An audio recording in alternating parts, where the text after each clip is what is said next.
मुल्क में हालात आपके सामने हैं, वतन अजीज़ है, सबको फ़िक्र होती है कि खैबर पख्तूनख्वा में जहाँ पे रोज़ाना दहशतगर्द हमले कर रहे हैं पाकिस्तान की सिक्योरिटी फोर्सेस पे और मुख्तलिफ़ इंस्टॉलेशन पे, उसके बावजूद कुरम एजेंसी में दो कबाइल की जंग जारी है और वहाँ पे 5 रोज़ से ये सिलसिला जारी है, जिसमें अब तक 30 अफराद जाँ भाग हो चुके हैं और 145 ज़ख्मी हैं। ये दो कबीले हैं, बुशहरा और मुला खेल।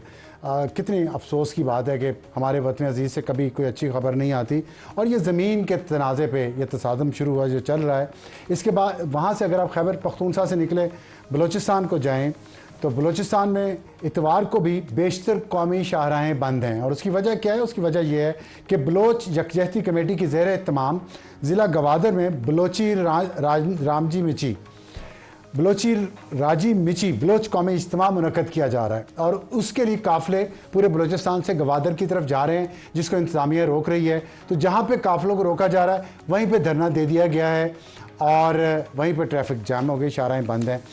तो ये वहाँ पे है और 6 अजला में ख़ास तौर पे 14 मुकामात से मुख्तलिफ़ शाहराहें बंद हैं। इसके अलावा धरनों की बात हो रही है तो इस्लामाबाद 2 दिन बंद रहा। अब इस्लामाबाद तो बंद नहीं है, लेकिन पिंडी के बहुत सारे इलाके बंद हैं और पिंडी में जमात इस्लामी का धरना हो रहा है, जिनके मुतालबात जो हैं वो ये हैं कि 500 यूनिट बिजली इस्तेमाल करने वालों को हुकूमत की तरफ से 50% रायत, पेट्रोलियम लेवी का खात्मा, अशियाई ज़रूरतों की कीमतों में 20% कमी, हुकूमती अखराजात कम करने और गैर तरक्याती अखराजात पर 35% कट लगाने का मुतालबा, IPP के साथ किए गए मुआहिदों का असर नौ जायज़ा। ये आपको डायरेक्ट लाइव हम मनाजिर वहाँ से दिखा रहे हैं इस वक्त लियाकत बाग धरने में, जहाँ पे जमात इस्लामी की तमाम क़यादत मौजूद है और लोग बैठे हुए हैं सड़क पे ये मुतालबात लेके। और हुकूमती कमेटी के मेंबरान की उनसे अभी मुलाकात हुई है, जिसमें अता तारड़ साहब, अमीर मुकाम डॉक्टर तारिक फजल चौधरी और जमात इस्लामी की तरफ से नायब अमीर लियाकत बलोच, सेक्रेटरी जनरल अमीरुल अजीम, सैयद फरासत शाह और नसरुल्लाह रंधावा शामिल हैं। इन लाइव मनाजर से आप देख रहे होंगे कि वहाँ पे लोग जो हैं इस मुल्क की महंगाई से कितने परेशान हैं। बेयकीनी है पूरे मुल्क में तमाम नज़रें पिंडी की तरफ हैं क्योंकि पिंडी में धरना हो रहा, कुछ और न समझिएगा। और इस पर अभी जो मुज़ाकरात हुए हैं इस पर अता तारड़ साहब ने क्या कहा, सुनिए। 35 कारकुनान की फहरिस्त उन्होंने दी है, हुकूमत ने फिलफौर उनकी रिहाई का ऐलान किया है। दूसरी तरफ Pakistan Tehreek Insaf not coming slow और वो चाहते हैं कि जो कुछ हम ले सकते हैं हुकूमत से, इस निज़ाम से जिसको उन्होंने कोने में लगाया हुआ है वो ले लें।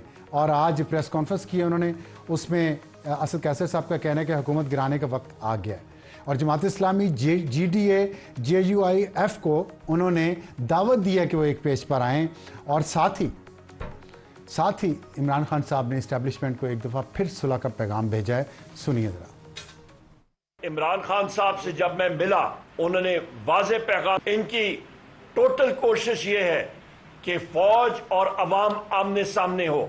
ये जो लोग हैं जिसपे शहबाज शरीफ है, नवाज शरीफ है, मरियम नवाज है, मुस्लिम लीग नून के हैं, वो सबसे बड़ी जुमात को और फौज को उसके दरमियान और बिलखसूस पाकिस्तान की अवाम को आमने सामने खड़ा करना चाह रहे हैं और ये मुल्क के लिए नुकसानदेह है। इसलिए एक सेटअप जो इस वक्त चल रहा है ये गैर आईनी, गैर कानूनी है और इसका वाहिद हल है कि फिल फॉर इलेक्शन होने चाहिए। गैर कानूनी, गैर आइनी सेटअप। हमें ज्वाइन किया है तैमूर सलीम झगड़ा साहब, रहनुमा है पाकिस्तान तहरीक इंसाफ के, और बिलाल अजहर कियानी MNA हैं, रहनुमा है पाकिस्तान मुस्लिम लीग नून के। तैमूर साहब, नए इलेक्शंस या कुछ और? PTI का एजेंडा क्या है? 5 अगस्त को आप पूरे मुल्क में मुजाहरे कर रहे हैं, असद कैसर साहब ने कहा है, तो उल्टा देंगे हुकूमत को? देखिए, मैं पहले दिन से कह रहा हूँ कि ये हुकूमत अपने वज़न के नीचे ही ज़रूर जो है वो अल्टीमेटली जाएगी और जल्दी ही जाएगी।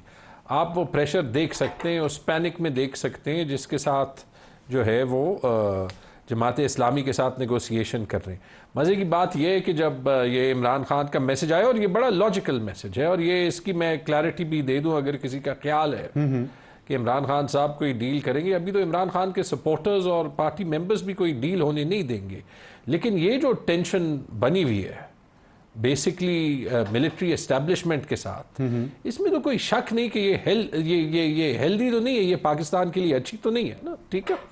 तो अगर किसी भी साइड से यहाँ पे कोई इनिशिएटिव आ जाए कि political process back on track आ जाए तो मेरे ख्याल में वो अच्छी नहीं है टेंशन एस्टेब्लिशमेंट के साथ। फिर इंटरनेशनल लेवल पे इतना प्रोपेगेंडा क्यों कर रही है आपकी जमात, और वहाँ से करारदादें आ रही हैं, सेमिनार्स हो रहे हैं, अखबारात में आर्टिकल्स आ रहे हैं, वहाँ पे ट्वीट्स हो रहे हैं जिसमें पता नहीं क्या क्या कहा जा रहा है। पहले प्रोपेगेंडा पीटीआई नहीं कर रही, कौन कर रहे हैं? जुल्फी बुखारी, आज रऊफ हसन ने अदालत में कहा है कि इंटरनेशनल मीडिया पे जो कुछ हो रहा है वो जुल्फी बुखारी उसके इंचार्ज हैं। उन्होंने शायद ये कहा है, जो मैंने स्टेटमेंट पढ़ी है, कि जुल्फी बुखारी इंटरनेशनल मीडिया को कोऑर्डिनेट करते हैं। तो उसमें प्रोपेगेंडा तो नहीं, इंटरनेशनल मीडिया में जो आ रहा है वो प्रोपेगेंडा नहीं है। मुझे ये बता दें, नहीं वो प्रोपेगेंडा नहीं है। जब एक मुल्क में कानून और आइन गायब हो जाता है, दुनिया अपनी कंसर्न दिखाती है। ठीक है। किसी ने मेरे से पूछा कि अमेरिका की जो करारदाद है जो कांग्रेस में कैरी हुई कि पाकिस्तान में जो ह्यूमन राइट्स अब्यूजेस या जो इलेक्टोरल प्रोसेस है उसमें जो हुआ है, उस पर उन्होंने तशवीश जाहिर किया। 368 to 7 यानी डेमोक्रेटिक पार्टी और रिपब्लिकन पार्टी दोनों ने नियर यूनानिमिटी के साथ, खुशकिस्मत हैं आप, एक सेकंड, खुशकिस्मत हैं। बात सुन ले, इतनी सपोर्ट तो नेतन्याहू को नहीं मिलती। मैं यही कह रहा हूं ना। हाँ, आप हंस नहीं रहे इस बात पे। अब अगर इनके मुताबिक ये अभी कहेंगे कि जी ये इन्होंने लॉबी किया था, अगर इतनी मुअस्सर है पीटीआई की लॉबिंग, तो फिर तो पूरी मुस्लिम दुनिया को और इनको जो है वो पाकिस्तान का केस मनवाने के लिए हमें ही भेजना चाहिए, क्योंकि इतनी सपोर्ट तो नेतन्याहू को भी नहीं मिली। जी बिलाल साहब, इतनी सपोर्ट तो नेतन्याहू को भी नहीं, तैमूर साहब कह रहे हैं, जितनी इमरान खान को है। तो फिर आप सुलह कर लें इनसे, क्यों लड़ रहे हैं मुसलसल? मैं एक करेक्शन करता हूं जी, सपोर्ट इसलिए क्योंकि पाकिस्तान में गलत हो रहा है। जो इलेक्शन हुआ है वो इतना शर्मनाक है कि वहां पे कांग्रेस में वो देख ही नहीं सकते। लेकिन नेतन्याहू जो कर रहा है वो सही है या गलत है? नेतन्याहू बिल्कुल गलत कर रहे हैं। तो उसको गलत पे सपोर्ट कर रहे हैं, यहाँ सही पे कर रहे हैं, ये तो उनकी दोहरी पॉलिसी ना हुई। बिल्कुल, हर मुल्क के अपने नेशनल इंटरेस्ट होते हैं, और बहुत से, हम अमेरिका पे कभी भी उनके इजराइल के स्टांस पे कोई पाकिस्तानी, कोई मुसलमान नहीं एग्री कर सकता। बिलाल साहब, एक बात तो लगता है जो तैमूर साहब ने कही है कि हुकूमत पैनिक में है। क्यों पैनिक में? कोई आपको अंदर की ऐसी बात पता जो हमें नहीं पता? जी बिस्मिल्लाहिर्रहमानिर्रहीम। अब्सार साहब बहुत शुक्रिया जी अपने शो में दावा देने का। नंबर 1 जी कोई पैनिक नहीं है। नंबर 2 जो आपने अभी बातें की हैं, अब मैं उन्हीं को ही आगे लेके चलूँगा कि मेरे ख्याल से उनका मुकाबला भी शायद नेतन्याहू के साथ ही है वहाँ पे सपोर्ट के लिए। हमें तो पता चला इनका मुकाबला एस्टेब्लिशमेंट के साथ है। नहीं देखिए, वो तो मुकाबला, वो उसके ऊपर भी बयानात आपके सामने। ये जो पलटी मारी है उमर अयूब साहब ने, ये देख के मतलब कि एक्रोबैट। उमर अयूब साहब ने नहीं, अलीमा खान साहब ने, अलीमा खान साहब ने, पूरी जमात ने, वो सेक्रेटरी जनरल जमात के, अगर मुल्क आगे चल सकता है। नहीं मगर देखिए बात ये है, जो मजायका खेज बात है, असल में वक्त आ गया इनकी सजाओं का, इनको समझ लगी इस बात की। तो आपको याद है अप्रैल 2022 में एक साहब को ये कहते थे कि इन्हें हमारी हुकूमत गिराई है। फिर चंद माह बाद उन्हीं साहब के साथ बैठे आरिफ अलवी साहब ने मीटिंग अरेंज की, उन्हीं साहब के कहने के ऊपर पंजाब और खैबर पख्तूनख्वा की असम्बलियां तहलील की।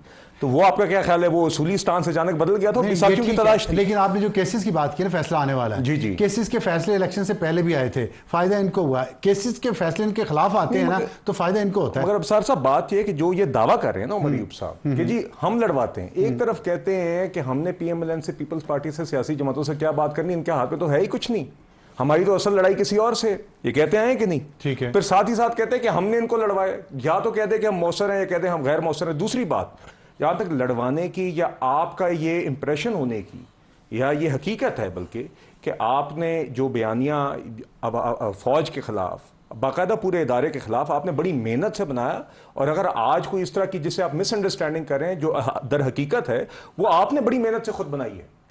क्या हमने कहा था, क्या हमने लड़वाया था इनको, क्या हमने 9 मई के दिन इनसे हमला करवाया था, क्या हमने 9 मई के दिन इनके लोग बाहर निकाले, मैं आपको क्या हमने उससे पहले भी? मैं मात्र आपको इंटरप्ट कर रहा हूं, लेकिन बाज़ लोग ये कहते हैं कि 9 मई का दुख और गम इतना फौज को नहीं है जितना नून लीग को है।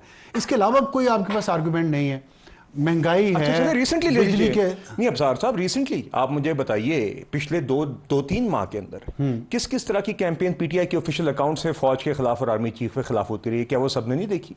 यही उमर अयूब साहब की आप डीजे आईएसपीआर की प्रेस कॉन्फ्रेंस के बाद के बयान देख लें पिछले 2-3 महीनों में। आई एम श्योर आपके प्रोड्यूसर यहाँ पे क्लिप चलाएंगे, वो मुख्तलिफ उमर अयूब है। अच्छी वो हिकमत एक अमली है जारहान- उनकी, हॉट एंड कोल्ड खेलते हैं, आप लोगों को नहीं, कॉर्नर किया हुआ है। अच्छा तो ये फिर झूठ और सच के अंदर तफरीक तो ना रही ना, फिर हॉट एंड कोल्ड आप इसको कह लें। देखिए, उसका जवाब ये था, या आप झूठ और सच बोलते या आप परफॉर्मेंस अच्छी करते। नहीं, देखिए- आपने देखे 2 साल हो गए हैं ना पीडीएम की हुकूमत को।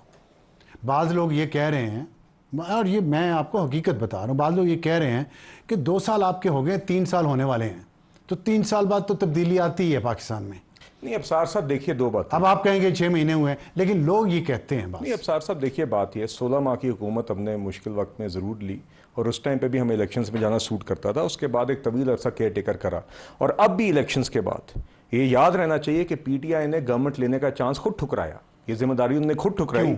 नहीं देखिए, क्योंकि फूलों का ताज नहीं है। तो फिर आपने क्यों पहना? क्योंकि किसी ने तो करना था ना। नहीं तो आप देखिए, अब आप छोड़ दें बिल्कुल मामला। ये देखिए, आज किसी ने सिर्फ ये वजह है कोई करना था। इक़्तिदार की ख्वाहिश, बिल्कुल नहीं। कोई केसेस का खौफ, कुछ नहीं था, बिल्कुल भी नहीं था जी। सिर्फ तो कौम की खिदमत थी। अगर ये होता तो हम उस टाइम पे क्यों ऑफर करते? कौम की खिदमत नहीं थी। देखिए, हम उस टाइम पे क्यों कहते कि पीटीआई हुकूमत बना सकती है तो बनाए। तो फिर देखिए मेरी बात सुने, अगर हमें इतना ही होता तो हम तो पहले उसके ऊपर उसको फौरन पकड़ते, मौके को हमने नहीं पकड़ा। नहीं, लेकिन मगर जब तासुर एक खला बन गई, तासुर ये है कि आपके हाथ में कुछ नहीं है और आप सिर्फ अपना कंधा पेश कर रहे हैं, सियासी कंधा।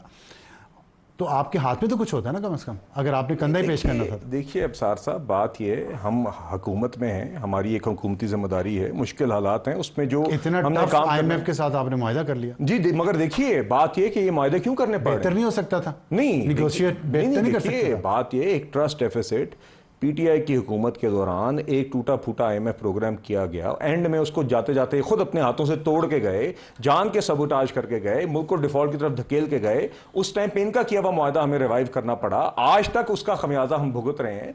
आज आईएमएफ के साथ जो मुआहदा किया है उसके अंदर कुछ चीज़ें यकीनन मुश्किल हैं, मगर ये जो फिस्कल या मुआशी मामलात जिसकी वजह से फैसले करने पड़े, ये भी, इसका भी एक पस मंजर है। और दूसरी बात यह है कि आज ये प्रोग्राम हमारी मुल्क की मईशत की ज़रूरत है, क्योंकि आपके ज़र मुबादला के ज़खायर उस सतह पे नहीं है जहाँ पे होने चाहिए। काश होते तो हमें किसी आईएमएफ मुआहदे की जरूरत न करना पड़ती।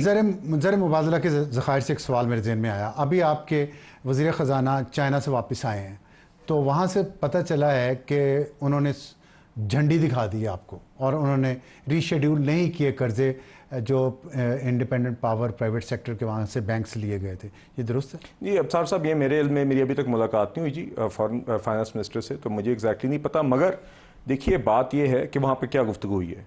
मगर देखिए, मैं फिर से ये कहूँगा कि आज अगर बिजली के शुबे में भी, अगर पावर सेक्टर के भी हमारे मसाइल हैं, तो उसमें भी माशाल्लाह पीटीआई की हुकूमत का भरपूर किरदार कितना है। अर्सा आप इन पे डालते रहेंगे? 2 साल हो गए इनको बाहर इक़्तिदार से। चले, हम अगर इतने खराब हैं तो उन्हें हुकूमत क्यों नहीं ली? 2 साल नहीं, वो तो छोड़ देना। क्यों छोड़ दें? मैं कह रहा हूँ 2 साल आपने ली है ना, नहीं, अब जिम्मेदारी आपकी है। नहीं बिल्कुल, 2 साल 3 महीने हो गए इनको बाहर इक़्तिदार से। हम अपने फैसले भी ऑन करते हैं, हम जिम्मेदाराना फैसले करते हैं। हम ये नहीं करते कि क्योंकि हमारी कुर्सी जा रही है तो हम आईएमएफ के प्रोग्राम को ठुकरा दें, मुल्क में डिफॉल्ट बना दें।